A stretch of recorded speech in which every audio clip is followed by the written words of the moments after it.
Ça, c'est le Reno 12 Pro, le nouveau premier téléphone d'Oppo. Nouveau premier dans une même phrase, ça fait un peu bizarre. Pourquoi? Tout simplement parce que Oppo a quitté la France il y a 1 an, à cause d'une sombre histoire de brevet avec Nokia. Bref, Oppo est de retour et contre toute attente, pas avec un smartphone inabordable et très haut de gamme, mais avec un milieu de gamme. Oui, Oppo a choisi de passer par la moyenne porte, parce que la stratégie d'Oppo, c'est de venir frapper la concurrence là où ça fait mal, c'est-à-dire aux alentours des 500 €. Et le Reno 12 Pro, lui, se trouve à 550 €. Et 550 €, on est à peu près dans le même panier qu'un Galaxy A55, lorsqu'il n'est pas soldé, ou un Pixel 8a notamment. Alors qu'est-ce qu'il a pour se différencier ce Reno 12 Pro par rapport au téléphone précité? Eh bien, tout simplement un volet d'IA complet, plein de fonctions d'IA, donc on va voir, qu'on va développer, et surtout un zoom optique x2 qui lui offre une polyvalence que l'on ne retrouve nulle part dans ce segment de prix. Alors ce Reno 12 Pro, quand la boîte arrive, on l'ouvre, on prend le téléphone, et là, coup de cœur. Coup de cœur, pourquoi? Parce que 7,4 mm d'épaisseur, 180 grammes, franchement c'est hyper agréable à utiliser. Moi ça me rappelle un petit peu, c'était des plus haut de gamme, mais les Find X 3 Pro et les Find X 5 Pro. Oppo a toujours essayé de naviguer sur une belle finesse, et donc là c'est vraiment réussi. On a notamment au niveau des finitions, un cadre qui est pas métallique, j'en discutais avec Robin qui me filme actuellement, c'est pas du métal, et pourtant on le dirait, non, c'est de la fibre de verre, du plastique et un petit peu d'aluminium. Voilà, donc un alliage qui fonctionne vraiment bien. Côté protection, à l'arrière on a du Gorilla Glass 7i, donc la dernière génération de Corning. Ensuite, c'est pas la plus haute gamme. La plus haute gamme, on va la retrouver à l'avant, avec un Gorilla Glass Victus 2 que l'on trouve habituellement sur les très hautes gammes. On a pu le voir, sur la face arrière, on retrouve le module photo. Alors ce module photo, chacun jugera. Moi, c'est vrai que j'ai l'habitude de me rappeler d'Oppo avec son effet de vague sur les Find, qui était hyper beau, hyper précis, etc. Là, on a un module qui ressort assez, même s'il est orné d'un effet clou de Paris, comme l'aime à dire le constructeur. Voilà, je le trouve un petit peu dissocié de la masse globale du téléphone. En bas du téléphone, on trouve le tiroir SIM, et le petit picot pour l'ouvrir se trouve à droite, alors que de l'autre côté, on a le microphone qui est à équidistance. Donc en définitive, on peut très bien rapidement flinguer son microphone en voulant ouvrir son tiroir SIM. Et quand on ouvre ce tiroir SIM, eh bien on trouve 2 slots pour SIM 1 ou SIM 2, ou sinon une SIM et de l'autre côté un micro SD pour agrandir les 250 Go de stockage dont est pourvu ce téléphone. Avant de revenir sur la protection, on termine juste sur le design. Ici, on a une finition argent aurore qui se caractérise par une espèce de vaguelette. Voilà, donc un effet vague sur le dos du téléphone qui tire un petit peu sur le violet. On l'a également en finition noire, en noir stellaire, qui lui sera de plusieurs matériaux, c'est-à-dire que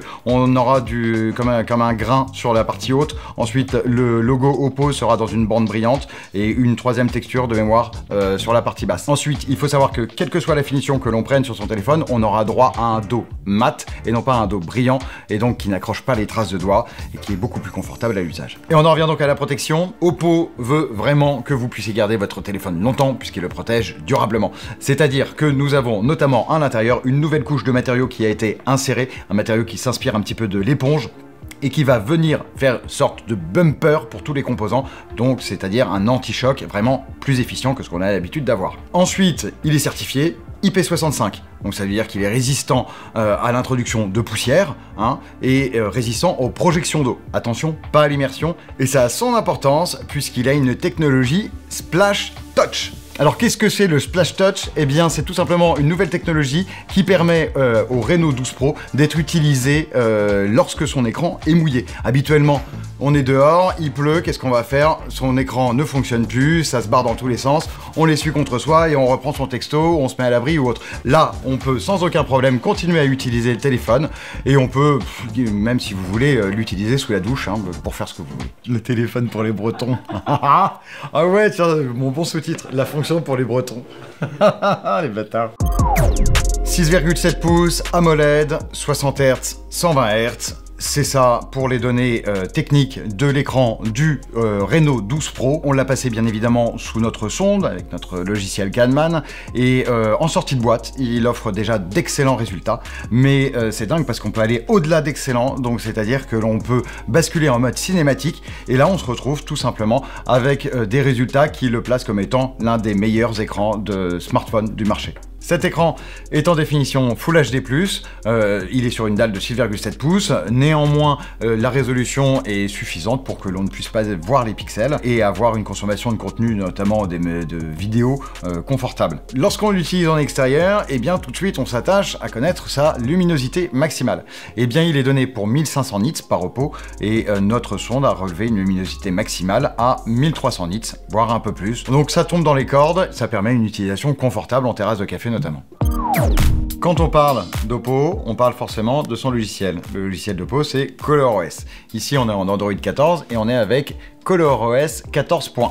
Et moi, ce que j'aime bien avec ColorOS, c'est qu'il mixe la simplicité de la Pixel Experience avec les nombreuses fonctionnalités que l'on peut trouver, notamment sur un logiciel Xiaomi ou Samsung. Mais à la différence éventuellement de pas mal de ses concurrents, et notamment beaucoup d'autres chinois, c'est que ici, tout est bien organisé. On est un peu comme sur du OnePlus, donc on va vraiment avoir un effet pyramidal dans les menus, et plus on va rentrer à l'intérieur, et plus on pourra avoir de fonctionnalités à disposition. Mais de base, même Madame Michu peut très bien aller dans les réglages de son téléphone et s'y retrouver.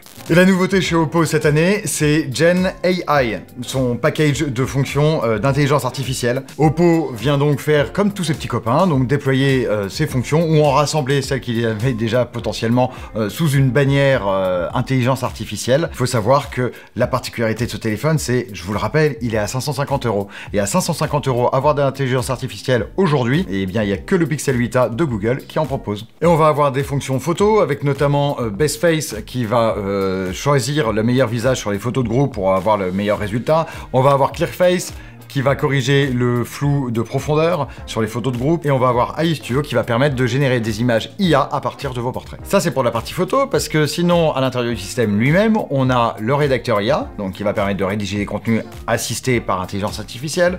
On va avoir Résumé IA qui va permettre de résumer des pages web ou des documents, etc. Également Parole IA qui va permettre de lire un texte affiché à l'écran. Et enfin Recording Summary qui va permettre de résumer en format texte un enregistrement audio. Tout ça, c'est bien beau, mais malheureusement, je vais pas pouvoir vous en dire grand-chose. Pourquoi? Parce que à l'heure actuelle, 1er juillet, date à laquelle on tourne cette vidéo, eh bien, toutes ne sont pas déployées sur le téléphone d'Oppo. Et celles qui le sont, eh bien, ne sont pas forcément en français. Et pour la partie IA photo, eh bien, on a juste l'équivalent de la gomme magique disponible sur ce Reno 12 Pro pour l'instant. À 550 €, le Reno 12 Pro ne se débarrasse malheureusement pas de tous les bloatware, les pourriciels qu'on peut trouver sur les smartphones d'entrée et de milieu de gamme. Donc c'est-à-dire que au démarrage, eh bien, seront préinstallées toute une quantité d'applications qu'il faudra désinstaller manuellement. On en compte à peu près à la louche une dizaine, une quinzaine. C'est pas encore la mort, mais c'est toujours plus agréable de pas les avoir. Et avec ColorOS, Oppo inaugure une autre petite fonctionnalité assez cachée dans ses paramètres, c'est le Beacon Link. Beacon Link que l'on retrouvera dans les paramètres réseau du téléphone et qui permet tout simplement de booster l'intensité du signal Bluetooth afin d'avoir de la communication de champ proche en définitive, mais beaucoup plus que des NFC, et de pouvoir passer des appels avec son téléphone comme on le ferait normalement, mais sans aucune couverture réseau. C'est tout bête, mais ça peut être très utile. Me vient à l'idée, par exemple, en avion, si on a un ami qui se retrouve 10 rangs devant soi ou 15 rangs, eh bien on pourra utiliser son téléphone pour lui passer un appel plutôt que de se déplacer. Enfin, terminons cette partie logicielle du Reno 12 Pro en parlant de sa durée de mise à jour. Il est pas vraiment excellent à la matière, mais pas vraiment mauvais. On est à 3 ans de mise à jour majeure et 4 ans de mise à jour de sécurité. Il faut savoir que pour l'Europe, tout du moins dès 2025, les constructeurs ont une obligation de proposer 5 ans de mise à jour. Donc à ce moment-là, Oppo s'adaptera à la réglementation européenne. Mediatek Dimensity 7300 énergie, c'est très long et c'est la puce qui équipe pourtant ce Reno 12 Pro. C'est une puce développée conjointement entre Mediatek et Oppo et qui a, comme son nom l'indique, en définitive, un fort penchant pour l'autonomie. Et d'ailleurs, c'est la raison pour laquelle nous pensons qu'il n'est pas très performant dans les benchmarks. Dans tous les benchmarks que nous avons fait tourner sur ce Reno 12 Pro, il n'a jamais su briller, il est souvent en fin de liste. Et pourtant, oui, et pourtant, puisqu'en utilisation, il est parfaitement fluide. En jeu, il arrive à tenir un framerate constant et assez élevé. J'en prends pour preuve Genshin Impact, sur lequel on arrive, en poussant toutes les options graphiques à fond, à être entre 30 et 40 FPS au bout d'une demi-heure de jeu. Donc c'est-à-dire avec un processeur qui a déjà chauffé. Donc on n'a pas d'explication officielle pour de si mauvais résultats dans les benchmarks. En revanche, on a une théorie, c'est que la puce de MediaTek serait vraiment optimisée pour l'autonomie et donc ne lâcherait jamais les chevaux et ne distillerait que la puissance nécessaire à l'application de la tâche en cours, tout simplement. Je viens de le dire, la puce de ce Reno 12 Pro est hyper efficiente en énergie, c'est vraiment son cheval de bataille. Alors côté autonomie, quand on voit l'épaisseur du smartphone, on peut avoir peur. Eh ben non, que nenni. Pourquoi? Parce que Oppo a réussi à caser une batterie de 5000 mAh à l'intérieur de son Reno 12 Pro. Et ça, c'est franchement une prouesse. Et cette batterie, elle fait des miracles. Dans notre protocole de test appuyé sur SmartVisor, le Reno 12 Pro a réussi à atteindre 14h30. 14h30, ça le place en 7ème position de tous les smartphones que nous avons testés en 2024.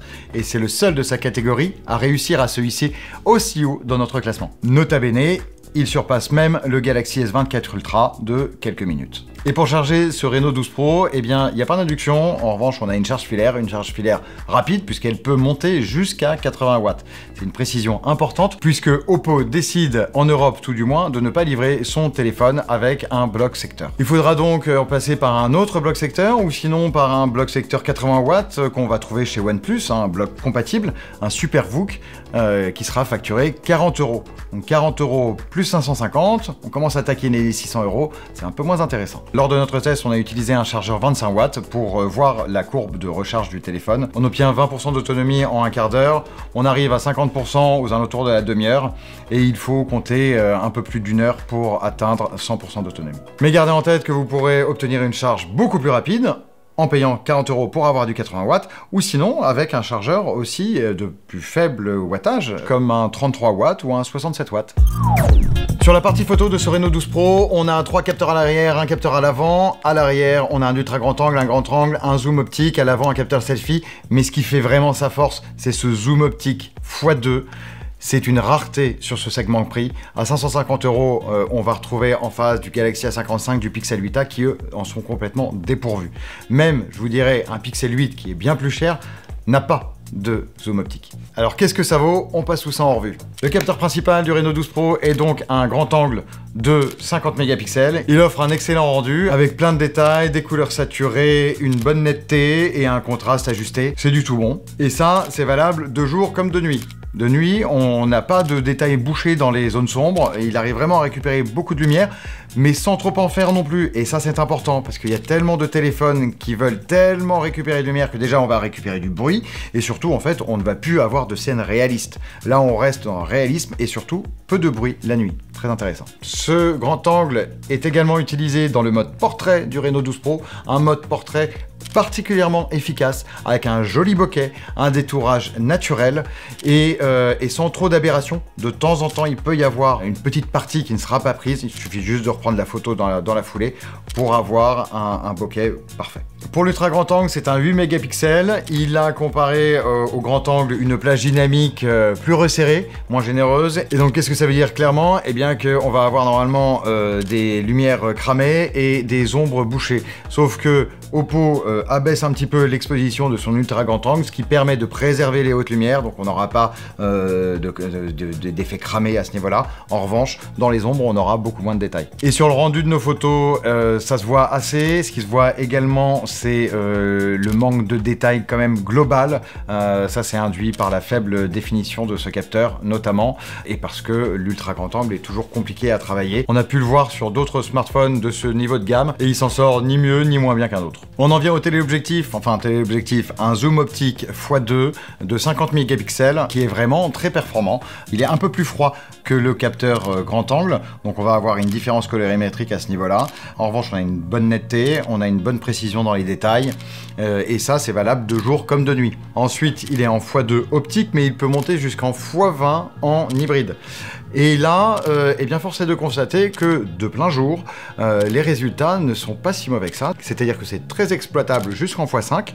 Jusqu'en x10, on peut encore en tirer pas mal de choses. En x20, on sera vraiment plus sur de la prise d'information. Ça peut encore fonctionner sur des réseaux sociaux en étant visible sur un téléphone portable. Et donc c'est vrai que comparé par exemple à un Pixel 8a ou un Pixel 8 qui n'ont pas de zoom optique, en x2, les algorithmes de Google vont vraiment faire des merveilles, donc on verra peut-être pas forcément la différence, mais en revanche, en montant dans les plages, là, l'effet hybride et l'utilisation de l'optique sur le numérique du Oppo, eh bien, va le favoriser par rapport à ses concurrents. En revanche, lorsqu'on passe au-delà de x2 de nuit, eh bien les résultats sont en courbe exponentielle inversée et on va avoir beaucoup de bruit, un piqué qui n'est pas vraiment maintenu et un grand manque de détails, une colorimétrie qui peut divaguer.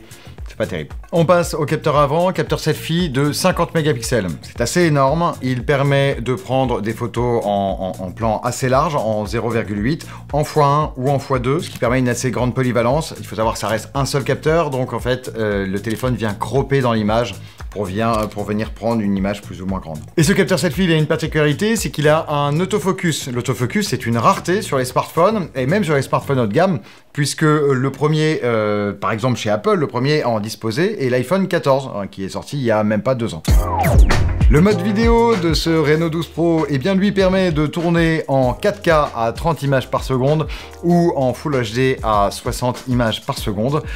Il faut savoir que pour obtenir la stabilisation maximale, on ne pourra être qu'en 1080p, mais on ne vous conseillera pas forcément d'utiliser cette stabilisation, ou tout du moins de faire beaucoup trop d'efforts physiques avec ce téléphone, puisque sa stabilisation ne nous est pas apparue très efficace. 2024, retour en force et retour en grâce d'Oppo sur le marché de la téléphonie mobile. Son Reno 12 Pro est une véritable réussite. Il assemble vraiment toutes les qualités que l'on attend d'un smartphone avec un prix tout de même vraiment contenu. On a connu des Reno qui étaient beaucoup plus chers. Rappelons-nous que les derniers que nous ayons eu en France étaient plutôt affichés aux alentours des 800 €. Aujourd'hui, à 550 €, on est face à un Pixel 8a, on est face à un Galaxy A55. Alors bien évidemment, et je vois souvent la question, le propos plutôt en commentaire, les prix des téléphones ont tendance à rapidement chuter, donc il faut remettre tous ces prix dans leur contexte. Mais pour un prix de lancement à 550 €, vous aurez un téléphone qui sera performant, qui aura un écran de super belle qualité, vraiment, moi je suis tombé amoureux, qui a surtout ColorOS, donc c'est-à-dire un logiciel que je trouve très performant, qui est bien organisé, qui s'accompagne de toute une petite fournée d'applications IA, de fonctions IA, pardon, que je n'ai pas eu encore tout le loisir de tester, mais qui apporte un petit plus. Ça reste un téléphone, hein, c'est pas non plus une machine à tout faire. On a aussi une excellente autonomie. Il arrive en 7e position dans le classement, 14h30. On voit les 2 jours arriver sans aucun problème. On a aussi une très belle polyvalence photo. Et avoir un zoom optique sur ce segment de prix, eh bien, c'est une rareté. C'est quelque chose qu'on a espéré depuis énormément de générations, énormément de téléphones qui tournent aux alentours des 500 €. Oppo nous le propose aujourd'hui et on en est ravis. Et en plus, quand on sait que tout cet ensemble tient dans un appareil aussi fin, aussi léger et aussi confortable à transporter, à utiliser, c'est tout simplement un très bon choix pour ce milieu d'année 2024. Alors c'est une rengaine assez classique, mais si on veut avoir mieux, il faudra payer plus cher.